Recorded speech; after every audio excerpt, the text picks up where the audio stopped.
The year 1989 began as a time of hope and promise. George H.W. Bush was inaugurated as the 41st President of the United States.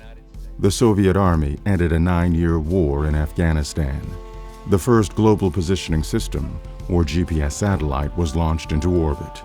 2 researchers at the University of Utah announced they had successfully achieved a cold fusion reaction in their lab. The new year in Alaska opened with unusually cold and harsh weather, even by wintertime standards in the 49th state. For example, the town of McGrath, located in the Alaskan interior, recorded a low temperature of minus 75 degrees Fahrenheit and a 10-day high of minus 58 degrees Fahrenheit. The town of Valdez, located in Prince William Sound and moderated by proximity to ocean waters, escaped the record low temperatures experienced by much of Alaska, although it had received 220 inches of snowfall in December and January alone. Over 2 feet of snow remained on the ground on the first day of spring, but the temperature was a relatively mild 43 degrees. Dan Lawn lived in Valdez, where he worked for the Alaska Department of Environmental Conservation.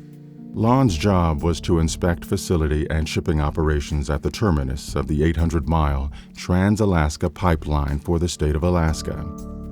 As far back as 1984, Lawn had observed and reported a troubling pattern of lax oversight and preparedness at the terminal. Among his concerns, the ability to respond to a large oil spill. In the early morning hours of Good Friday, March 24, 1989, U.S. Coast Guard vessel traffic controllers in Valdez received a radio call. Yeah, it's Valdez back. We should be on your radar there. We've fetched up hard ground north of Goose Island off Bly Reef. And evidently, we get some oil. We're approaching the Exxon Valdez. Dan Lawn was among the first to be notified that the tanker Exxon Valdez had grounded on Bly Reef. At the time I got notification of the oil spill, I'd been asleep for 2 or 3 hours. And I got a call from the Valdez Marine Terminal that the ship, the Exxon Valdez, had run aground at Bly Reef and was leaking some oil. He rowed a pilot boat out to investigate the scene and recorded the first photos and video of the stricken tanker. Arriving on the bridge of the tanker, only a few hours after Captain Joseph Hazelwood's radio call to the Coast Guard Vessel Traffic Control Center, Dan Lawn documented the initial attempts to calculate how much oil had been lost to that point. The result, in a little less than 4 hours, over 6,700,000 gallons had been spilled. You can see it leaking there by 5 port. The rate of loss from the ship was nearly 500 gallons of crude oil per second. 8 of 11 cargo tanks and 2 ballast water tanks had been torn open. Ultimately, the Exxon Valdez would leak 11.2 million gallons into the waters of Prince William Sound. While Dan Lawn and the Coast Guard scrambled to assemble and coordinate resources in Valdez, word of the accident spread across the state and throughout the lower 48.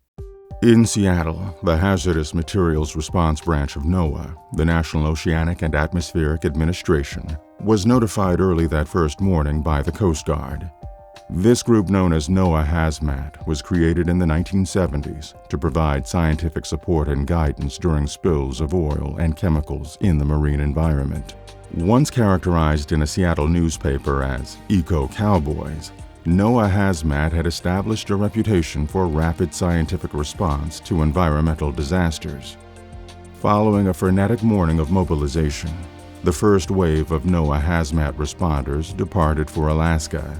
By 7 p.m. March 24th, the first day of the spill, they were on the ground in Valdez and attending a press briefing with the Coast Guard and other response agencies.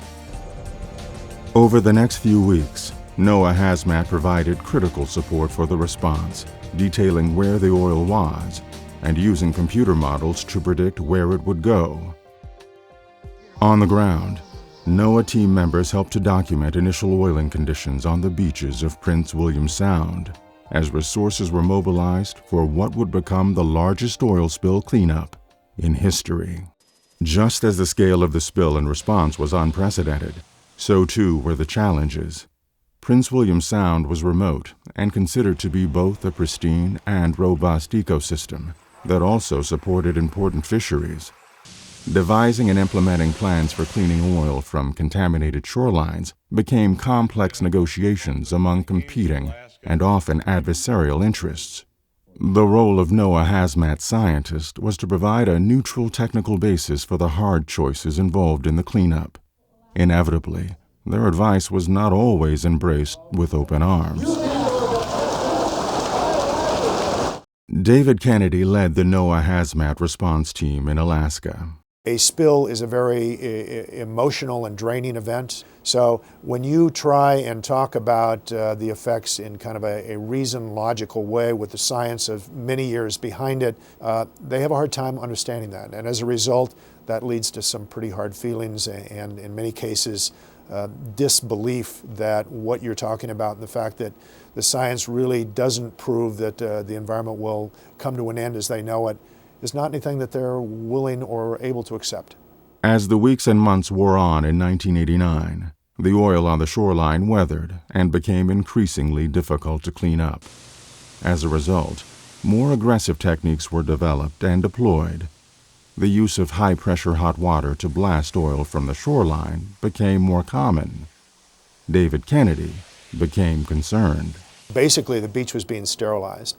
I had been working in oil spills for many, many years and had seen a number of examples of where a beach was oiled, and even with a heavy oiling, there were still many things alive on the beach. And as the recovery progressed and some of the oil was removed, those things that were alive on the beach and stayed alive were part of the recolonization of the beach. So as I watched the aggressive steam cleaning taking place and realized that the beaches were being sterilized, I was very concerned that there would be no populations of any kind left on those beaches that would begin that recovery process after the oil was removed. Dr. Jacqueline Michelle was a key part of the NOAA science team working in Alaska. Trained as a geomorphologist specializing in coastal processes and the behavior of oil on different shorelines, she had studied scores of oil spills worldwide by the time the Exxon Valdez grounding had occurred. But even with this background of experience, she was surprised by the scale of this spill and the disarray of the initial response. It was total chaos, as always is the case. People were just trying to get set up in space. We're just even something like power for computers or desktop space for laying maps out or phone. I think we felt lucky we got one phone so we could communicate with the outside world. So it was a lot of chaos, but a lot of folks came who had been doing spill response for a while, and so we just started around doing our job. But essentially, there was so much oil, the focus was on water recovery, and then we started gearing up for shoreline cleanup decision making. Because of her expertise in oil spill fate and effects, Michelle dealt with many of the complex scientific issues that arose. For example, some working on the response felt that seasonal storms at the end of the first year would remove much of the oil from the beaches. So Jackie Michelle monitored shoreline conditions through the winter. Dave Kennedy's concern about the effects of aggressive shoreline cleanup and Jackie Michelle's finding that oil had persisted on the beaches after the first winter led to a more comprehensive NOAA program to document the physical and biological consequences of both oil and cleanup. This new long-term monitoring program integrated oil fate monitoring with biological effects and chemistry studies. For the next decade, NOAA tracked the recovery process in Prince William Sound. Initial findings indicated that the high-pressure hot water treatment on the beaches did indeed result in more biological damage than oil alone, and this conclusion attracted a great deal of attention. Good evening. Cleanup operations to limit environmental damage from the Exxon Valdez oil spill in Alaska may have made it worse. Powerful jets of hot seawater sprayed on at least 200 miles of fouled Alaskan shoreline. But the technique may have done more environmental harm than good. That, at least, is the finding of NOAA, the National Oceanic and Atmospheric Administration, a leading agency in the cleanup effort. Over the longer term, however, the monitoring revealed that most plants and animals on oiled beaches, such as seaweeds, barnacles, and snails, recovered after around 4 years. But ongoing studies have shown that pockets of oil remain on some beaches, persisting far longer than many had expected. Continuing research aims to determine just how harmful this old oil might prove to be. NOAA Hazmat used the results of its studies to improve the guidance it provides during oil spill responses. In addition, the rare opportunity to study an area affected by an oil spill over many years has contributed to our understanding of how a complex ecosystem like Prince William Sound's responds to disturbance, especially in the face of other large-scale changes in the marine environment caused by climate change, sea level rise, ocean acidification, and cataclysmic events like tsunamis and hurricanes. Even without major disturbances, the natural environment of Prince William Sound changes rapidly and constantly. In 1990, NOAA ecologist Alan Mearns began photographing the face of a single boulder, later dubbed by his colleagues as Mearns Rock. He has returned to the same place to repeat the same photograph of Mearns Rock year after year for 2 decades, building a series of rocky portraits, much as a parent keeps an album of a child's school photos. These annual portraits show a pattern of great change from year to year, and for oil spill researchers, emphasize how difficult it is to track the waning signal of a spill like the Exxon Valdez against the background of significant environmental variability. In addition to contributing to the science and changing the methods of how we respond to oil spills and how we view recovery from spills and cleanup, the Exxon Valdez fundamentally altered the legal framework surrounding oil spills in the United States. In 1989, only a few weeks before the grounding of the Exxon Valdez on Bligh Reef, a piece of legislation called the Oil Pollution Act had been introduced into the U.S. House of Representatives. The bill had been debated intermittently throughout the 1970s and 1980s, but it had languished in congressional subcommittees with little chance of passage. However, the advent of the Exxon Valdez spill, with its sustained media focus and public outcry, shifted the political dynamic. The Oil Pollution Act sailed through both houses of Congress unanimously and was signed into law by President George H.W. Bush on August 18, 1990. Among its many provisions, the Oil Pollution Act of 1990 strengthened requirements for oil spill preparation and planning, increased U.S. Coast Guard response capability, and required double hulls on new oil tankers. The Oil Pollution Act also authorized NOAA to assess and recover damages caused by oil spills, requiring that compensation collected from those responsible be used to restore coastal habitats to viable and productive natural conditions. 20 years later, NOAA's work in spill response and restoration continues. In an average year, the successor to Hazmat, the NOAA Emergency Response Division, provides support and guidance on over 100 different spills. The NOAA Assessment and Restoration Division determines the amount of damage to coastal environments and works with responsible parties to reduce the harm. Through 2008, NOAA had collected nearly $450 million for restoring coastal natural resources. The tragedy of the Exxon Valdez oil spill has ultimately helped to make NOAA a world leader for responding to environmental accidents, conducting natural resource damage assessments, and restoring injured marine resources.